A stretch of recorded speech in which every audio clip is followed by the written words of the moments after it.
Welcome to the Angel Wing LLC.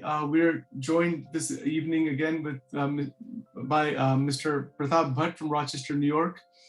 We have been continuing our exploration and his perspectives on self-mastery, personal transformation, consciousness, awareness, enlightenment, human condition, so many related subjects. So today we're going to talk a bit further in our examination on the religions of the world. The religions of the world promise liberation. They promise a certain methodology, certain modality or path. They have practices and belief systems of various types. And there's a history behind how they all developed. Somebody started them, some founder, some prophet or savior or whatever it might be, like Uttaras or whatever they are. Somebody has started that, or somebody gave some teachings and then it came afterwards. And there are just hundreds and hundreds of different methods that are shown to practice in life. So I have two questions. What is your understanding of these religions?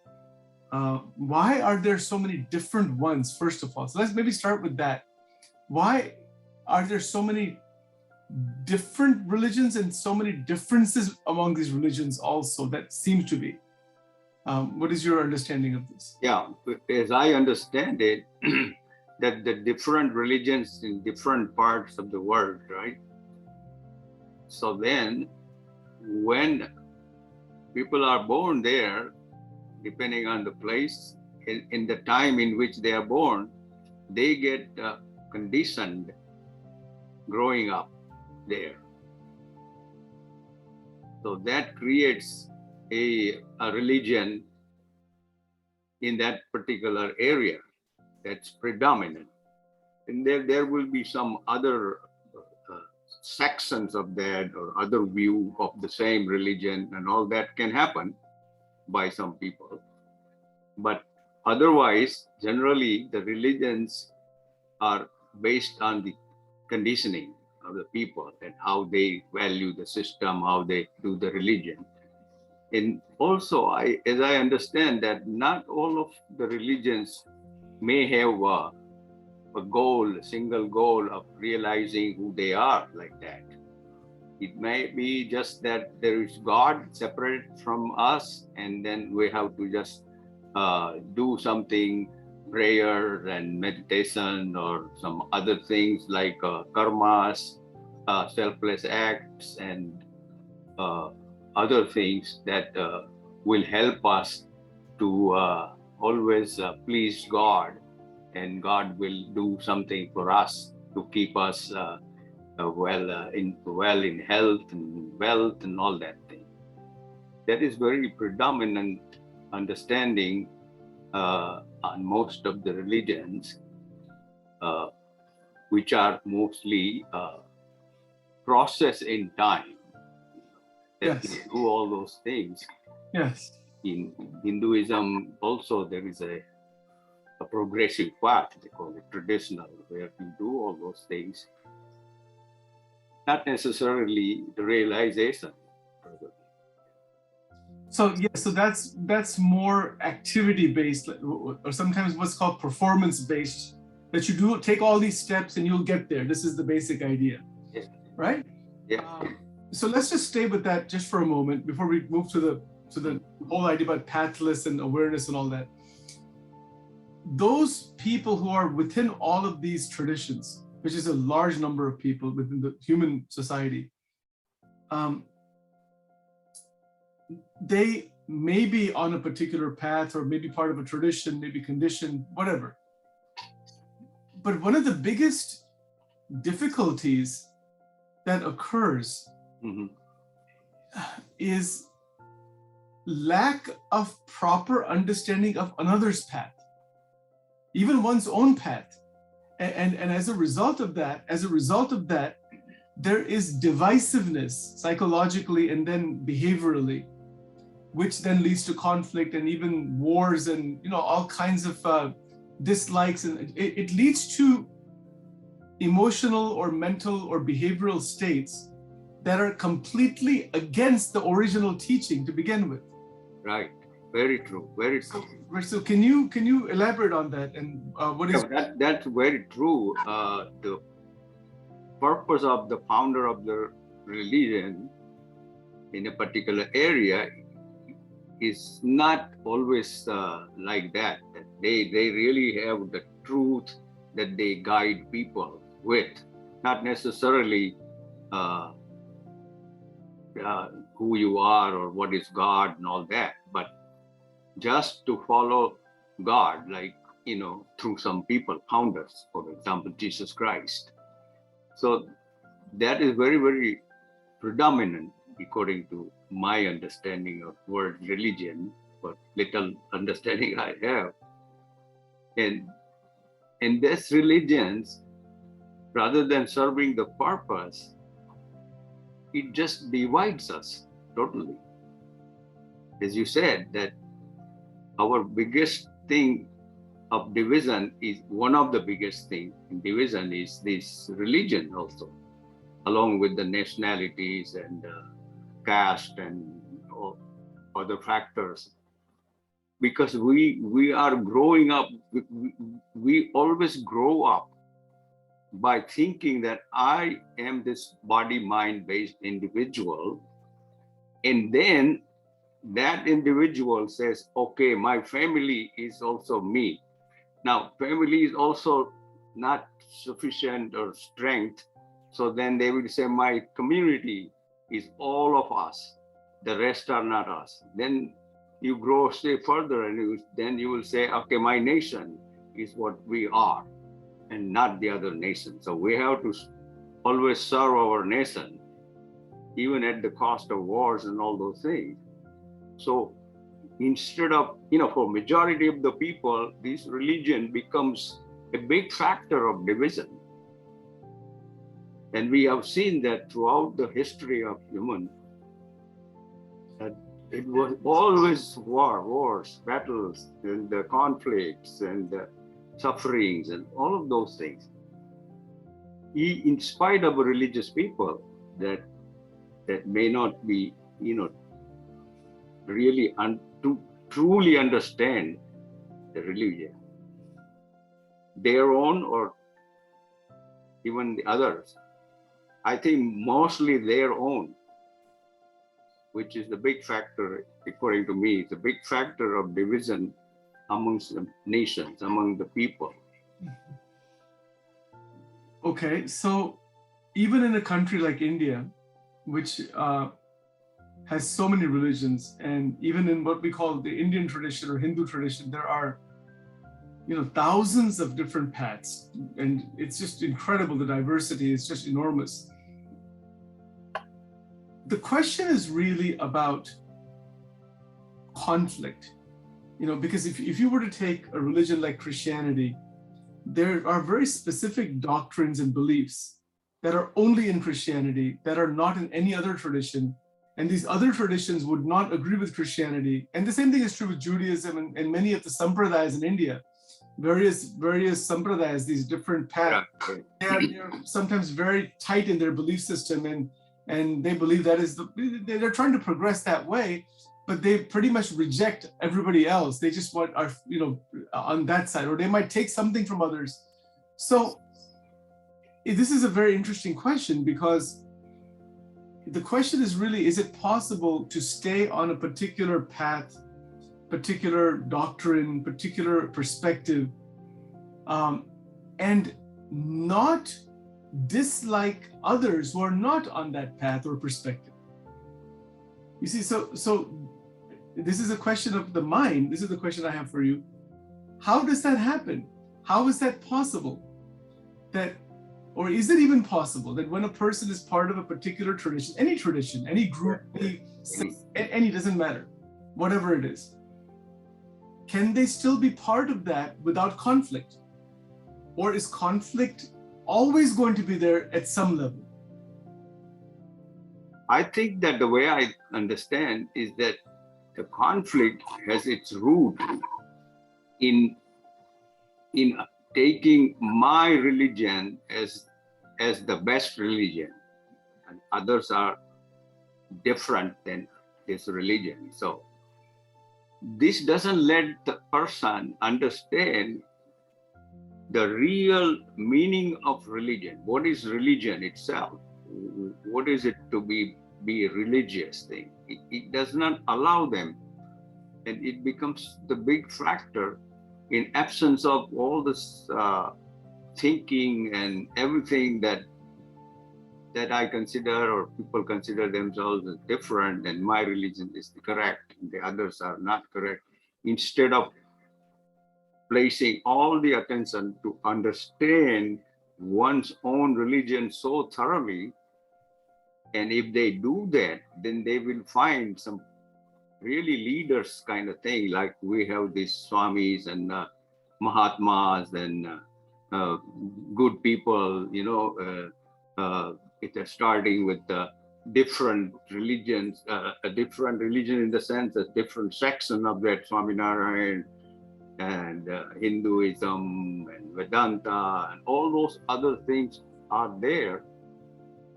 But if there is no understanding of anyone that you follow, any path, then there will be conflict. Yes, and the conflict is the big issue, because conflict is one thing, but even people who are in these different traditions or different organizations, or, you know, then the people that are actually following those different traditions, many of them don't even sit together, even meet each other, even discuss with each other, talk to each other, because the beliefs are different. And then many organizations even they don't want you to go somewhere else and learn something new and all that kind of thing. You know, so what is your take on that?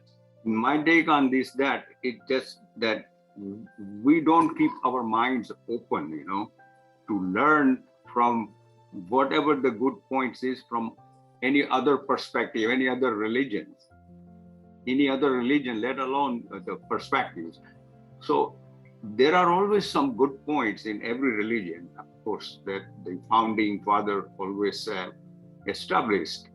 So the lack of sharing or understanding or respecting other religions, as much as you don't have to convert yourself into other religions, not necessarily, but if you can learn from the other, then the chances are that you will respect your own religion even more, because now it eliminates the conflict between you and the other religions.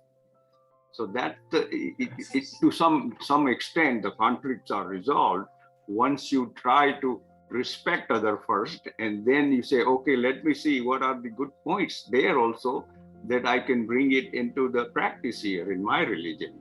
And same thing will happen to the other religion also. They will say, okay, let's just understand each other. That's one solution that I can think of. Yes. To live peacefully with other religions.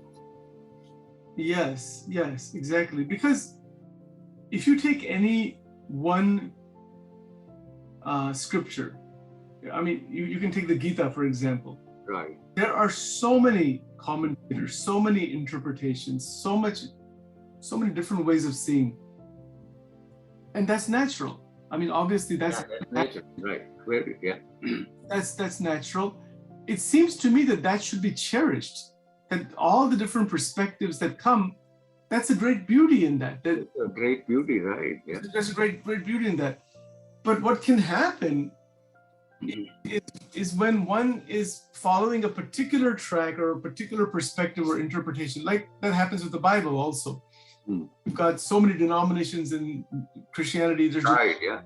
Denominations in Judaism are there. Even in Islam, there are so many denominations. Everywhere is like that. Everywhere in the world, yeah. And that seems to me that's a natural process.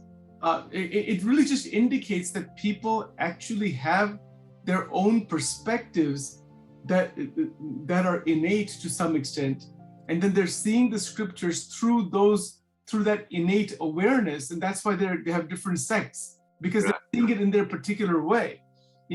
So I mean, that's a big subject. I won't go too much into that. the interesting thing here is about recognizing the interconnectedness of every human being. Right. Irrespective of religious affiliation or not. I mean, we all breathe the same air, we drink the same water, we eat the same food. And there is at times psychologically so much emphasis placed on how a particular group, whether it's a religious group or a racial group or an economic group or a political group, how that is different or better than others, and so there's just so much emphasis placed on that throughout the world. Like even if you look at India, the political parties and the politics that goes on there and the back and forth, it's endless. It's more so nowadays. Yeah, it just goes on. It's been going on like that, all the time, in the elections that go on and the fights that go on, the struggle for power. So there is a difference between a genuinely religious mind and a mind that is, quote, hanging on to religion, but is actually seeking power. Yeah. Can you? Yeah, that is very true, because when we think about this, say for example, as a Hindu, if you think about the Muslim, immediately it comes that they are not us, they are different, so we don't want to do that. So this is our land, so we have to protect all those things, and some leader will take advantage of that kind of a division to unite some people and continue, instead of following the religious traditions and all that, the truth about the religions, they will start to fight. I mean, the Muslims, or for Muslim, it's the Hindus, oh my God, yeah, they are not us. They don't think that it is the religion at all. They think that they are Muslim, we are Hindus, or we are Muslims and they are Hindus and Christians and all those things. We never ever stop for a minute or so saying that they are first and foremost human beings. The Muslim labels or Hindu labels don't make us Muslim or Hindus.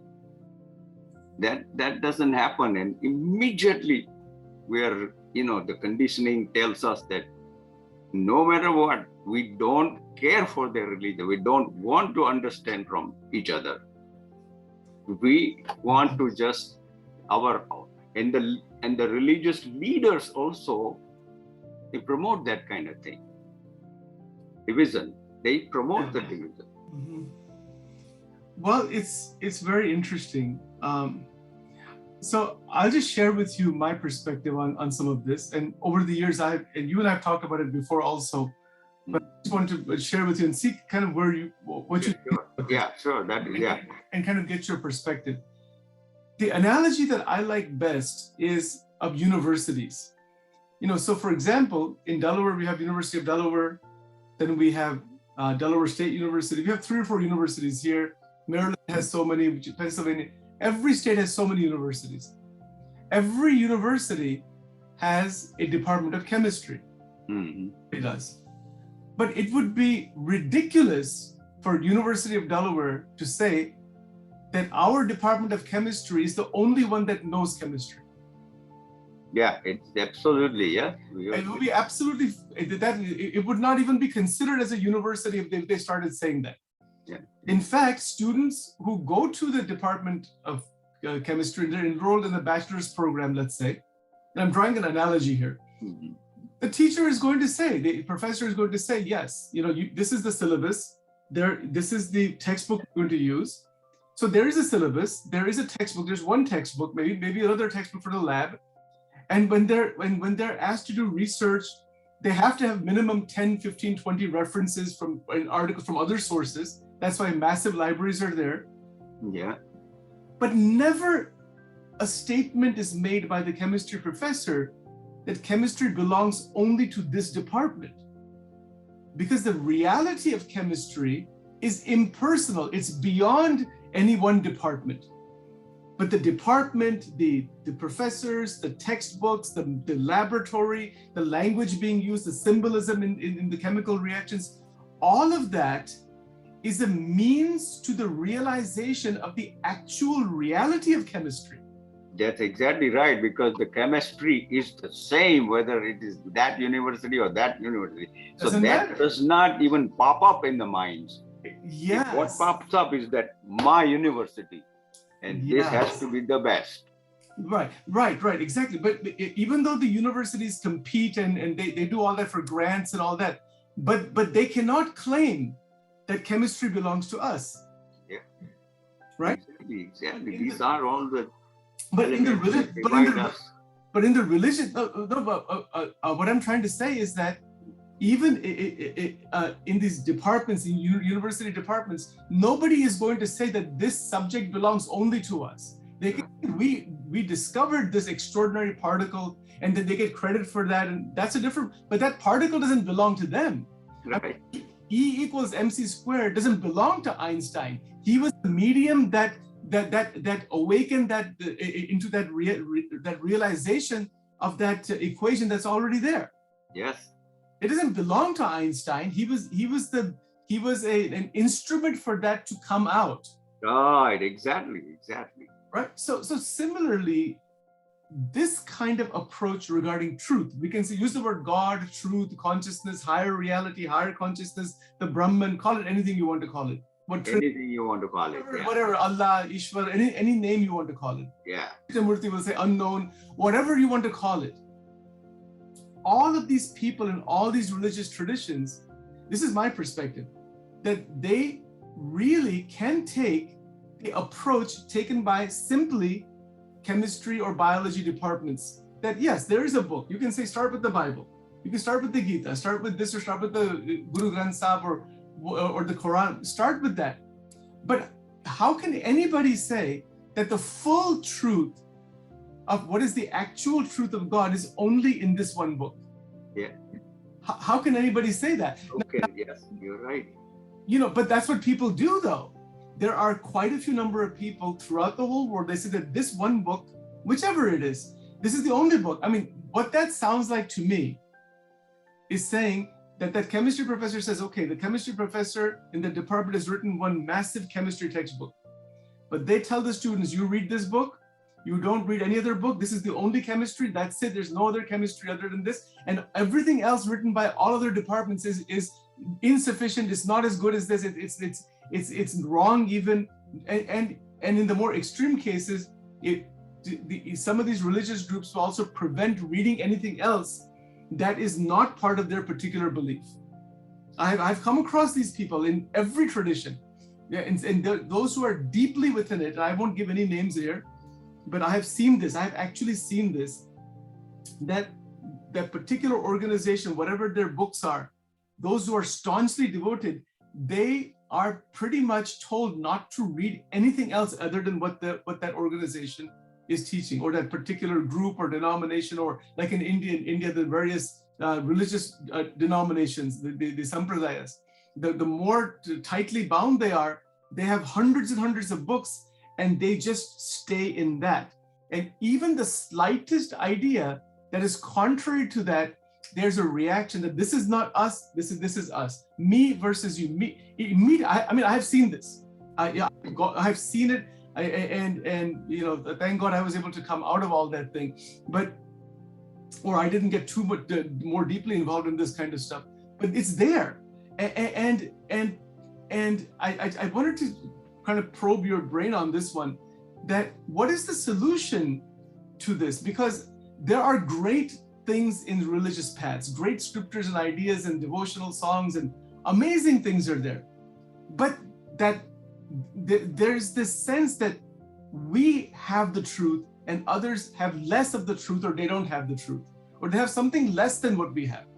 That feeling comes, and I mean, it's now, objectively speaking, it's possible. The chemistry textbook at Harvard University is much more elaborate than the chemistry textbook at Delaware State University. It's possible because it's more technical, more detailed, but whatever one university is teaching, it may not be as much in depth, but the subject matter is not different. Right. The subject matter cannot be different. There might be more expectations, there might be more research, there might be whatever in the more top-notch universities. In the more basic universities, the expectation may not be all that different. But the chemical reaction, H2 plus O2 is going to lead to 2H2O. I mean, that chemical reaction is the same everywhere. That's exactly right. When even these functional areas which we can study, science and engineering and medicine and all those things are they have just the one thing everywhere. They behave in the same way. So there also you find so much division. Yes, let alone the religion and nationalities. Sure. All those things are just the belief systems. Yes. Here there is no belief. Even then the division, sure, because of ours. So yeah. The me is the root cause, but then it becomes ours to get a more strength to this me, right? Exactly. And these other areas are more vulnerable.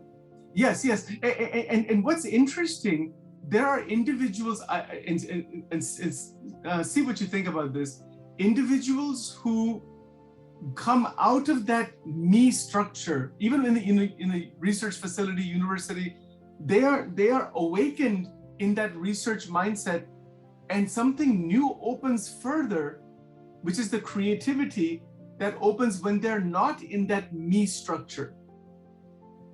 That's where a new leap of understanding occurs. A leap of scientific development has occurred when an individual, a scientist or researcher, has the ability to look beyond that which has already come, which is the same thing as looking beyond one's conditioning. Yeah. What do you say about this? Yeah, I totally agree with everything that you have said, that the main reason for division is this me and this ours. The me becomes ours to defend itself. You need more, and ultimately even nation. So that's exactly where, because it's entirely a belief system. Yes. God is a belief. Who I am is a belief. Everything is a belief base. My opinion, our opinion, our belief system, that's the only correct thing. The rest is not. So that's just to build on what you said. That area, it doesn't afford any or people maybe some close mind to not open up and look at it, the reality, not just the belief. But they don't even know it's a belief. That's another problem. Well, yes, and that raises the whole question of conditioning, which we a little bit have talked about, but I do want to ask more about that. I mean, although we're talking about religious traditions right now, and of course there are most extraordinary ideas in every tradition. There's no question about that. But the biggest problem is the dislike for others who don't have your one's perspective. And I think that disagreements, different perspectives are there. Diversity is going to remain. Diversity is just going to remain. There's no question. There's diversity of language. There's diversity of all kinds. But it seems to me that there is a need to perceive the underlying unity in that diversity. Right. Absolutely correct. Absolutely correct. And diversity is not a real problem. But it's to not understand the diversity, instead of examining what is this diversity, why, and discovering the unity underneath that, people get lost in the diversity is considered as a real. Yes. So okay. So they are belief. Right. So let me ask you some questions about this. The diversity exists. We just talk about religious diversity, but there's every kind of diversity. Every kind: music, language, scientific departments, like we're saying, literature. There's diversity in everything. Each and everything. You go to a supermarket. There's the 30 types of different brands of bread. There's 20 different brands of milk, low fat and regular fat, and and there's now they have come up with some new ones also, with different vitamins, and it just grows. The diversity keeps growing.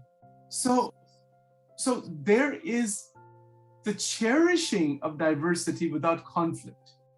That idea is, I think, I believe that notion, that general notion, is something that leads to human upliftment. That's the third component of angel wing. Can you elaborate on what you think this means about cherishing the diversity without conflict?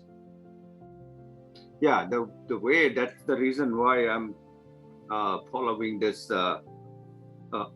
Advaita Vedanta, because I tell myself and I tell people that first and foremost, with all the respect to the religion and all those things, if I want to be happy and peaceful without depending anything of this world, then I have to find out who is this that is always unhappy. It depends on something here and there, pleasure and pain in between, all that thing.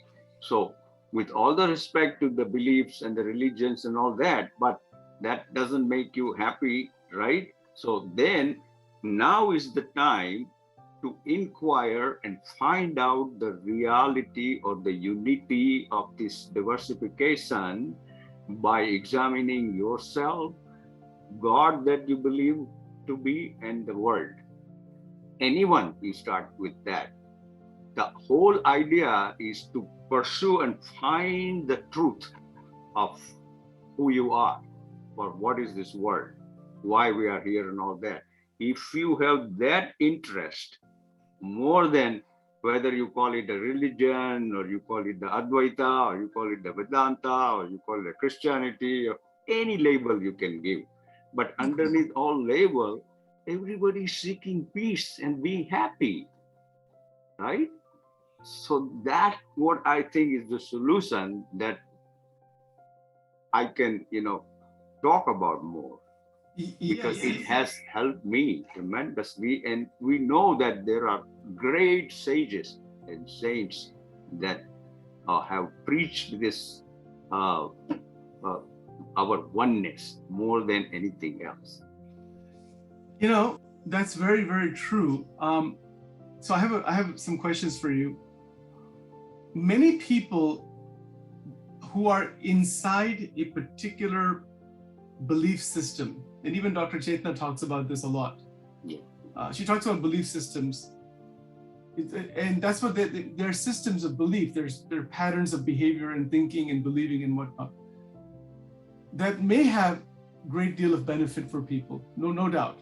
But at the same time, anyone who tries to expand from that further, there is a great deal at times hesitancy, and there can also be fear, and there can also be a sense that I should not move out of this, because if I move out of this belief, or if I grow from this belief, then this is not the right thing. It seems wrong to the person internally. I'll give you an example. This happened just recently, actually, and I won't give any names here. There's a place that I do some. There's a place, and somebody relayed this to me recently.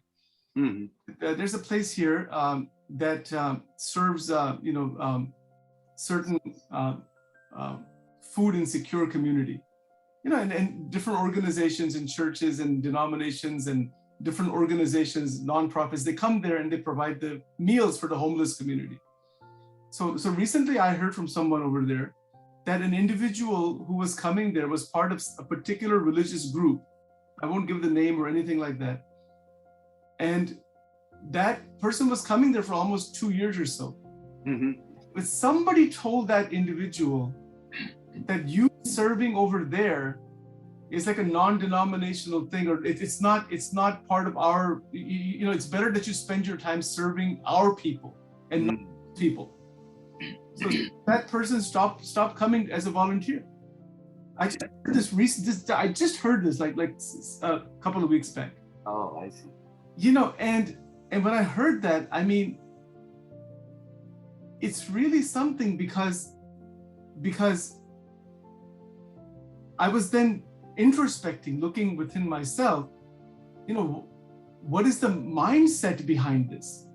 And I'm also not trying to judge that, because I don't want to criticize anybody, you know, because people have their own beliefs and they can do what they want. I mean, that's their freedom. They can freely choose what they want. It was just occurring to me that sense that this is that my time, that person was thinking my time should be spent this way in this place. And in fact, I've heard this in India also, and I won't give the name of the temple or anything, but we had gone to a particular temple, some particular organization, and my intention was to give donation to there was some treatment center that I was going to give some donation to. It wasn't a big deal. I was just going to give some. So then that particular individual from that religious organization said, yeah, you know, this is all very good. He said good things about them. And then eventually he got around to saying that what they're doing is pretty much useless. You know, you should give money here instead. You know, so this kind of thing is going on all the time throughout the world. And religious organizations particularly are involved in, I mean, you know, they're promoting themselves usually as different from others. They're all doing that. Maybe there are some that don't. I mean, there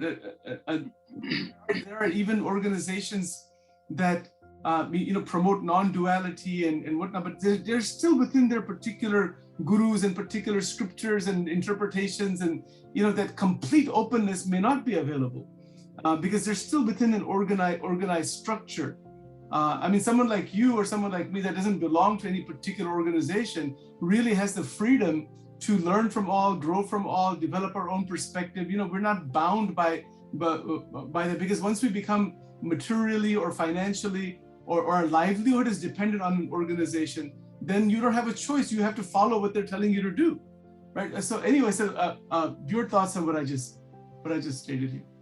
Now the thing is this, that the people just don't want to give up their belief, because first of all, they think that is the correct thing. It's not even a belief, it's a correct thing, because they were told by the leader. Now then, and also in that belief, there is a fear also at the same time, like a two-sided coin. Yes. If I break this way of living, then I will be unhappy, and all those things are also taught to that person. So that's one thing. But my approach is to ask the person that, is this way of living in the beliefs make you happy? Most of the time, if not always, most of the time, without any dependency on anything. If it is true, then go and live that way. But if it is not true and you think that it is up and down, lots of time, unhappiness, or restlessness, only here and there, you know, some satisfaction or the peace or happiness, which is mostly pleasures, not the happiness. Pleasures are just the dependent on the body, senses, and the objects. So already there is a dependency in the pleasure. So if you think that that is the life that you are living here and there like a yo-yo, then why don't we just examine this belief system itself with the respect to the belief system, but ask the question, inquire. Do you know what exactly is the meaning of God, for example? Yeah, and see, yourself.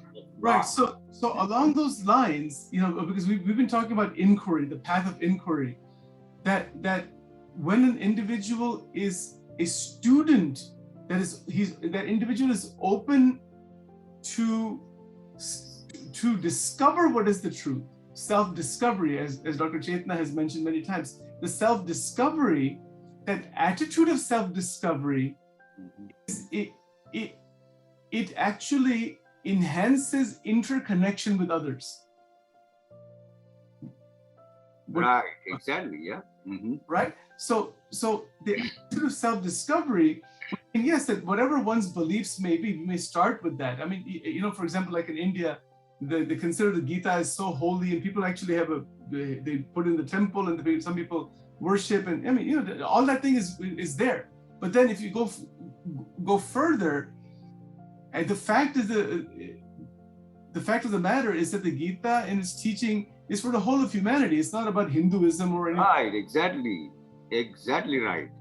You know, so to even call it a Hindu scripture is actually completely against the teaching of the Gita itself.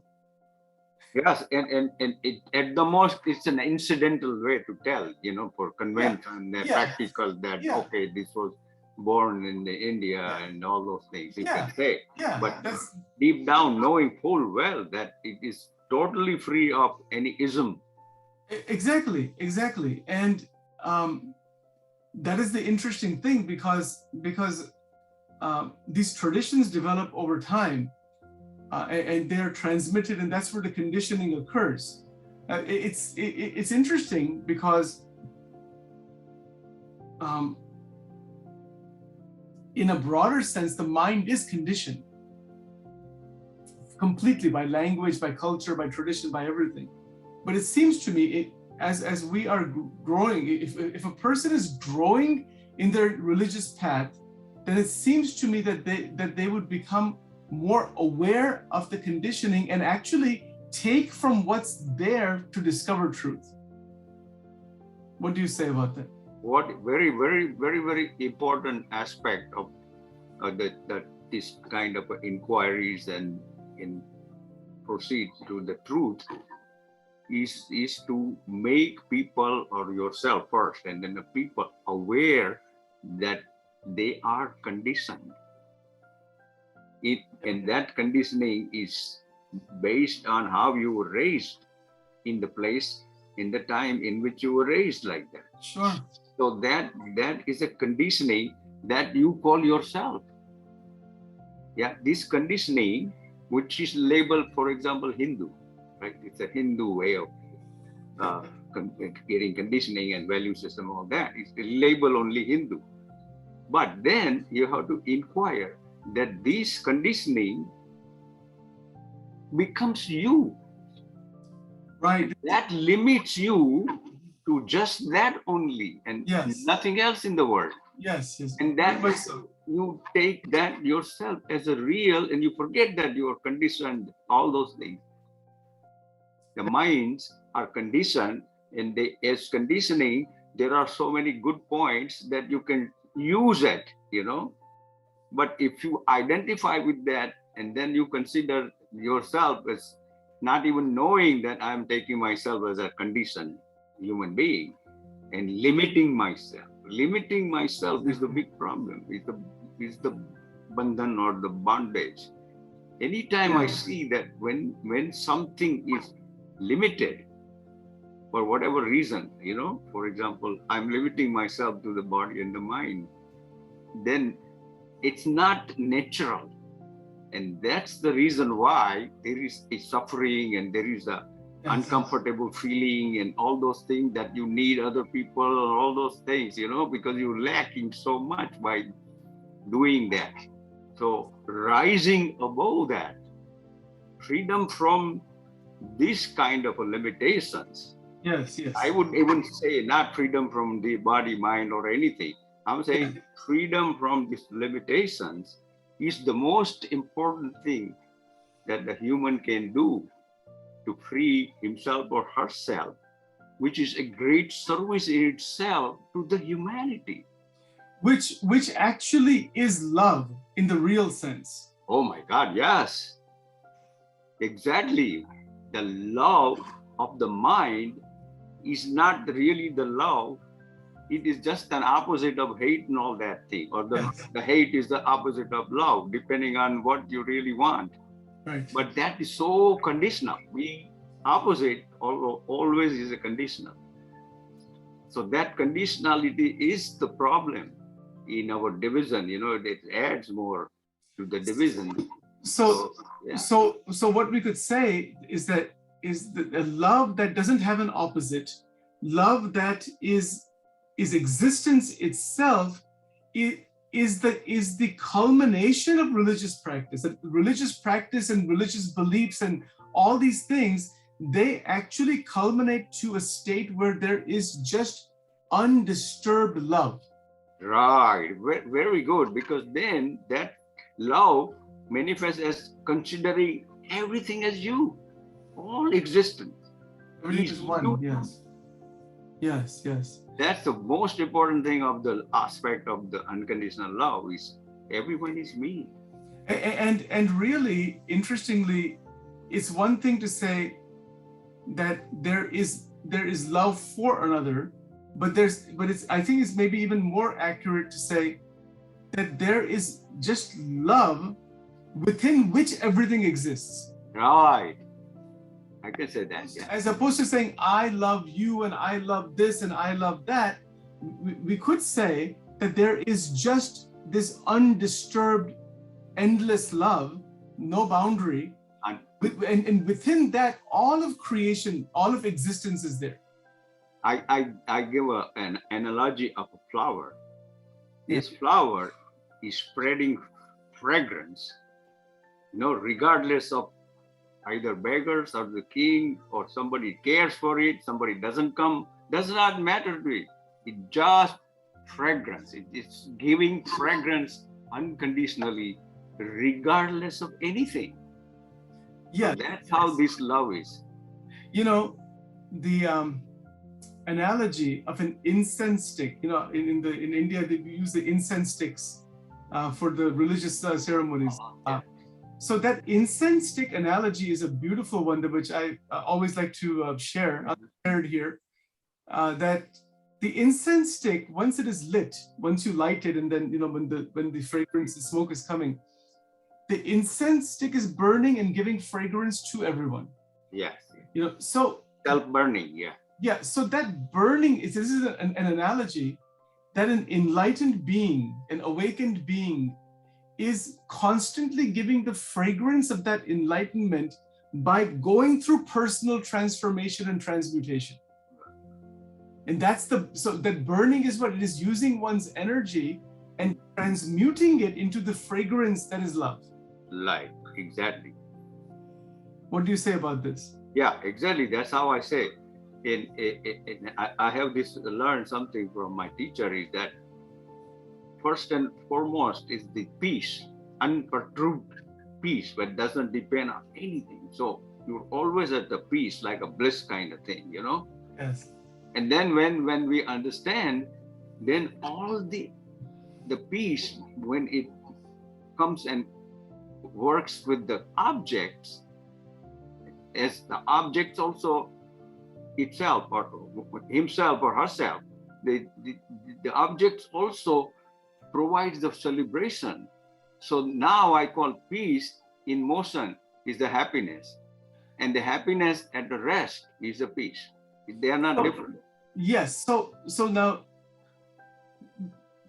would you say that when an individual or person, somehow the mind of that individual, the being of that individual psychologically touches upon this love, this fragrance, this openness, then from that open state, now that same religious tradition, same books and everything is now seen in a completely new light. New light, exactly right. It's not rejected, it's not thrown away or anything like that.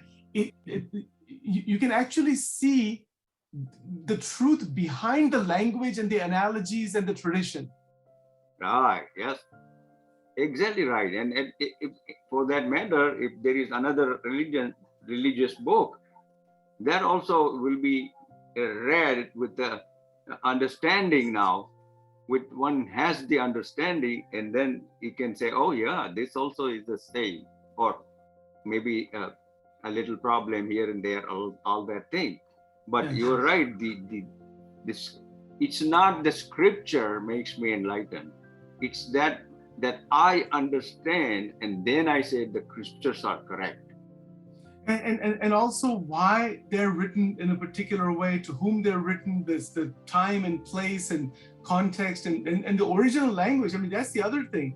What we call scriptures, these were written in times when whoever wrote them, they wrote them in different languages. So those languages, what did they mean at that time? What do they mean now? So there tends to be quite a bit of change, Right. actually, in the interpretation of language, in the interpretation of the meaning, the translations, and people are giving commentaries upon commentaries, and it just goes on, right? Right, exactly.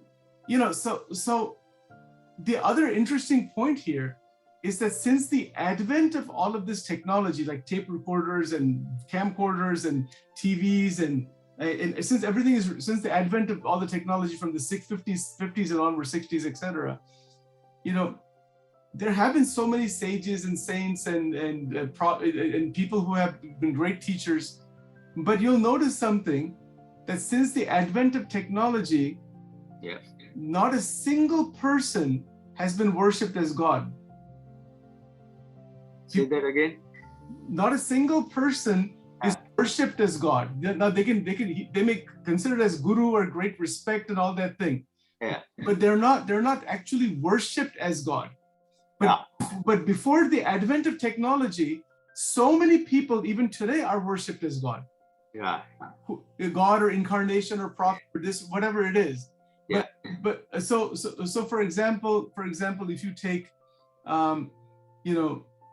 just take for example like Paramans Yogananda, who you know very well. Yeah. People will say he's an enlightened being, he's an awakened being, and all that kind of thing. But he's not going to get that same stature that images are placed like Krishna is worshipped right now. Yeah. After 5,000, now that might happen, but because things are recorded, there's pictures, there's audios, there's videos, there's the tendency to idealize is much less. Right, yeah, because more and more people are interested in the truth.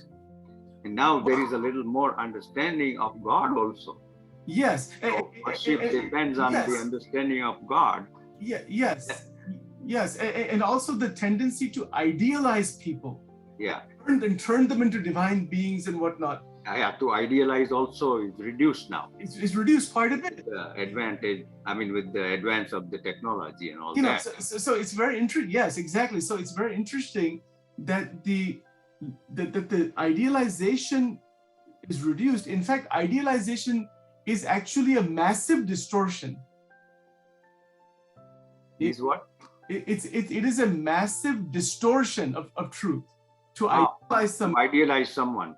Yeah, so that's to see someone as is without idealization. That is actual connection.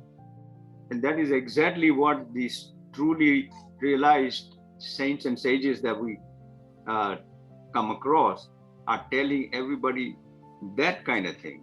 They are not idealized, that they are not talking to get idealized by the people and all that. Yes. So that is also, and one of the things that there is an advantage of this advance of the technology is that a lot of teachers, a lot of people that we may not even think that might be living in our neighborhood may be so profound that now we have an opportunity to listen to them. Before it was barred, that.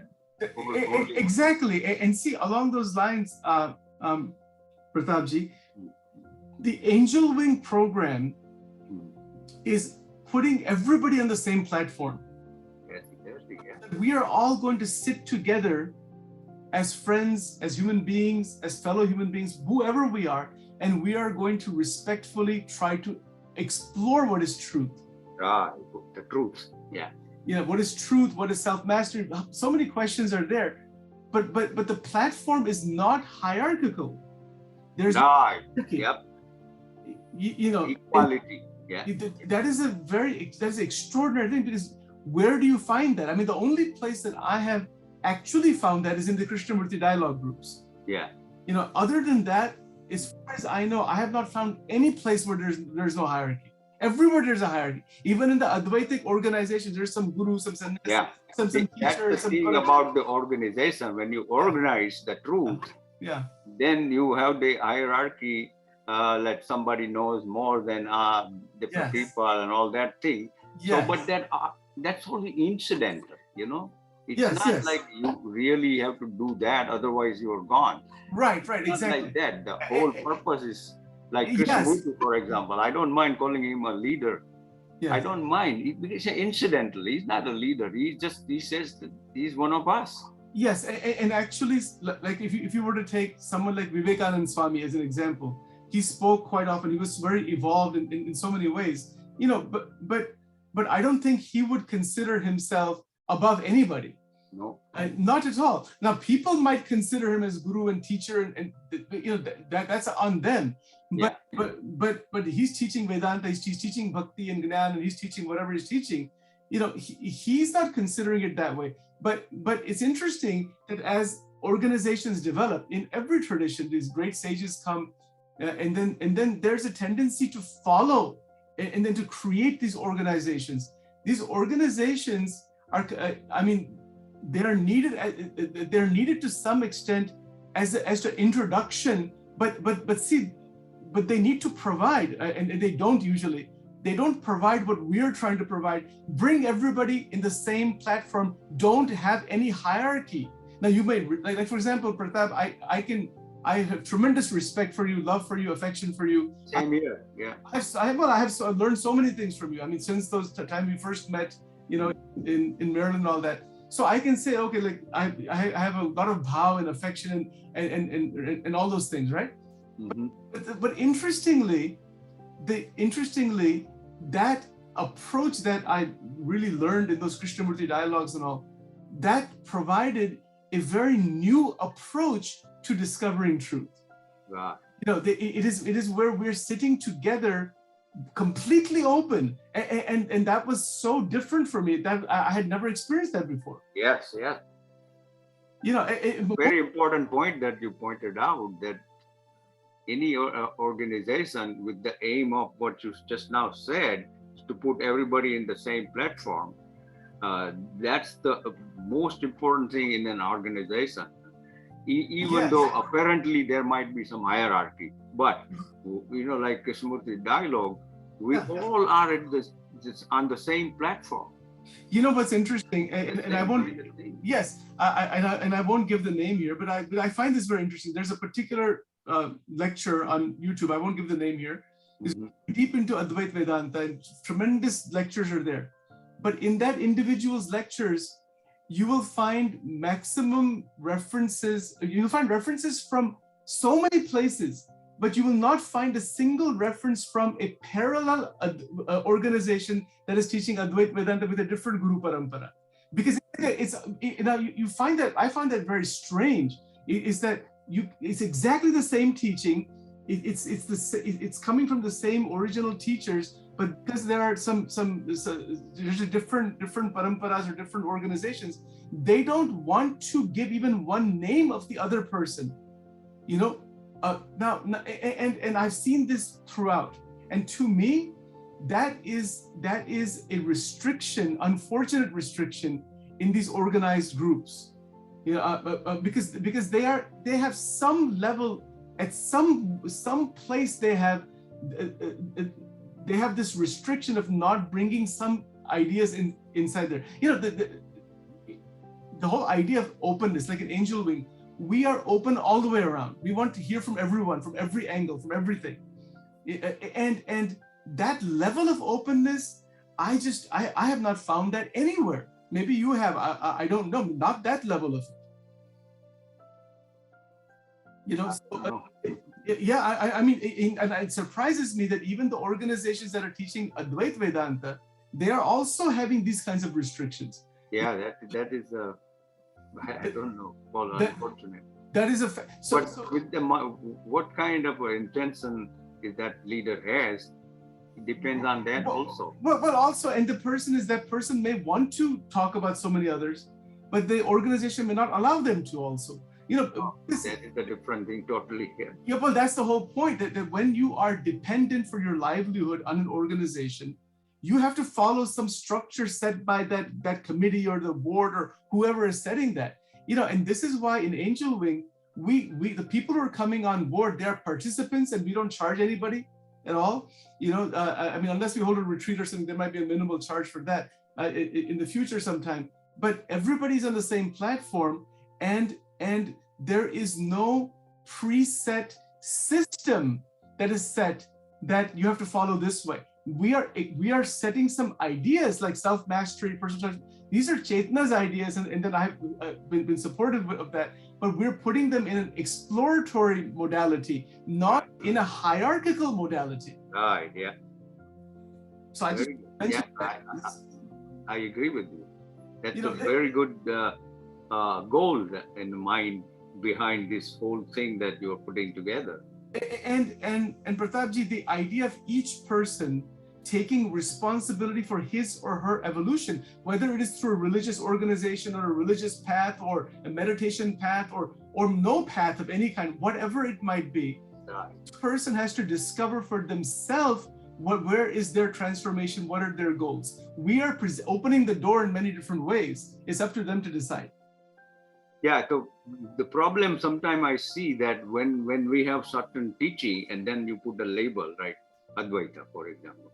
Yes. Then always it becomes the common thing is that Advaita tells us this, Advaita teaches us this. Yeah. But that's incidentally you can say that, but actually what we are talking about is called Advaita. It has nothing to do with Advaita. It's not limited or anything. No. Advaita is just a label. Advaita doesn't say all those things, but whatever is said is called Advaita. That's how I see. Yes, if that understanding dawns on one, then, you know, it will be a little more liberal towards everybody. Very much so, because the discovery of consciousness, you know, we already are conscious. Okay, let's just talk about that for a moment. The discovery of what am I actually, who am I, what is the nature of the self, and that actual discovery is a highly meditative and reflective process. You know, so even when we say awareness and the path of inquiry and all these things, whatever the paths may be, there is great attention required to be so steady, to see things very clearly from all perspectives, because that's what we're doing. You and I are, for example, we talked about religion today. Open mind, yeah. I shared with you some of my thoughts, and then you shared with you a good portion of your thoughts about this, and then we kind of are thinking about that, and we're requesting people listening to these ideas to think for themselves and see where is their vision. And they can also say that, yeah, somebody in particular tradition has this perspective. Do they accept that? How do they accept that? Why do they accept it?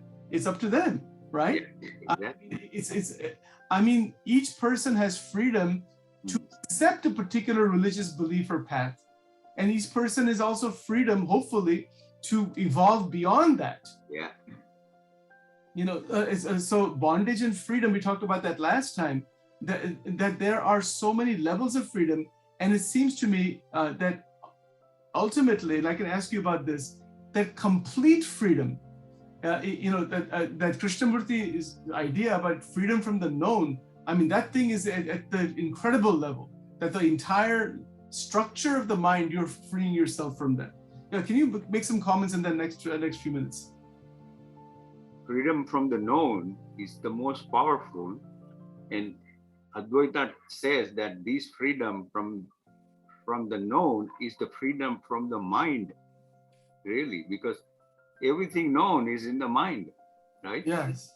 What I know or what anybody knows is in the mind, and then the mind becomes you, and then this you is ultimately hold you to just the limitations. So ultimate freedom is he may use that the freedom from the known, but to me it's mind, because it's very, very clear that the known is in the mind only. And this mind has put together, Pratap, time over conditioning is put together by the time. And that time becomes Pratap as a thought. Time and thoughts are the same, right? Exactly. So that is the really analogy of what Krishnamurti says. I understand in my experience, in my way of visualizing and looking for this experience, is this freedom from the known is the freedom from Pratap. Yes, yes, exactly. And it seems to me that that idea, or that even the fragrance of this, like a flower that Oh, yeah. Very just a good. just a fragrance of this truth has profound impact on the individualized ego. Right, right. Very, very true. Because that now is seen that they are the same. Yes. So that individualized ego is not functioning based on groupism and based on boundaries. It's not based on divisiveness at all. And even I think even you can go further to say that all spiritual practice, meditation practice, religious practice is then perceived as a play of thought. Play of thought, in the sense that Because it's all thinking and it's all activity driven. It's within the realm of thought and emotion. But the unknown is beyond that. It's beyond polar thinking, beyond polar emotion. It is a new dimension completely. yep, You know, new dimension. and that is the discovery of what the Brahman is, the self, the unknown, the actual, that which is beyond the flux, the fluctuations of the mind. And that's the beautiful way of saying by Krishnamurti is the freedom from the known. Yes. It's really what the Advaita also says the same thing. Yes. Is that you don't have to go to know who you are, but you have to make sure that you know what you are not. Yes, yes. That's the freedom from the known. Yes. So there's a quote. Yeah. So there's a quote from Raman Maharishi. This is Raman Maharishi says the following: until the mind attains effortlessly its natural state of freedom from concepts, that is, till the sense of I and mine exists no longer. Meaning what? That the mind at some point effortlessly it reaches a natural state of freedom without effort. This is that pathless idea, that effortless reaching of freedom. The mind reaches that state, effortlessly reaching a freedom from concepts. There's so many concepts, even bondage, liberation, this, that, everything is a concept. Even I is a concept. I is a concept. That we use is a concept also. Yeah. That is the big concept. We have to be free. Yes. So the sense of I and the mind, they no longer exist when the mind reaches its natural freedom.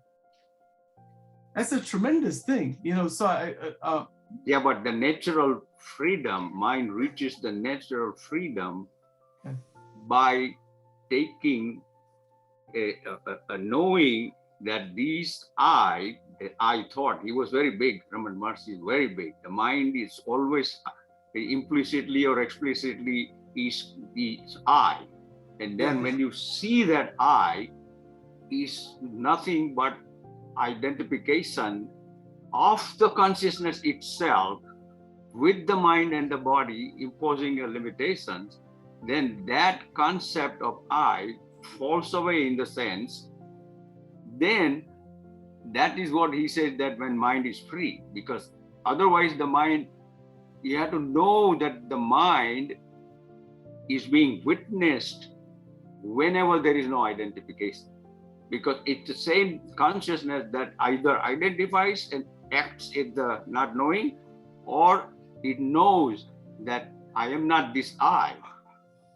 So then there is a freedom from that I, and then I becomes the tool, and the mind now is under like an instrument for this higher intelligence. Yes. That's the reason why mind becomes quiet, because now it's being watched, aware of, and not allowing it to be manipulated by this concept of I. Definitely. It is really quite something. There's so much more to say about this, but we will continue next time along these lines. I have many more questions for you. In our next talk and recording, I would like to ask you definitely about what exactly is your perspective on energy and the utilization of internal energy in the transformative process. We talk quite often about energy wastage. We're wasting time, wasting money, wasting energy, doing all of this thing, and then the problems that happen because of that. So we'll talk about that next time. Okay. As a continuation, we talked about the religious stuff. So that we have about 5 episodes of this kind of conversation. Yes. I call it conversation rather than an interview or that. No, but it's more lined up. No, yes. One more, right? Yes. So we will meet on Thursday. Yeah. And then we'll meet the following week also, until we cover the whole range of subjects, so that I can pick your brain and get the whole thing recorded. I'll do my best. No, that's really good, because and my comments are just to kind of add, just to kind of fuel the. It makes it more like a conversation. A little bit more, but also it just promotes our thinking, so that I can try to extract from you, what your thoughts are about some of these ideas. Yeah. Okay. Yeah, that makes sense to me also very much. That's right. Yeah. Okay. Very good. All right. Sounds a learning process for me also. No, and see, I mean, we're all sharing together, but specifically, what I will do, I will send you in email probably tomorrow 5 or 6 like specific questions, so you can think about that and kind of maybe just put it a little bit the way you want to, and then we can go into it on Thursday. Okay. Okay. Thank you. Okay. All right. Thank you, sir. Okay. Yeah. All right. Beautiful. Okay. Take care. Thank you. Thank you. Bye-bye.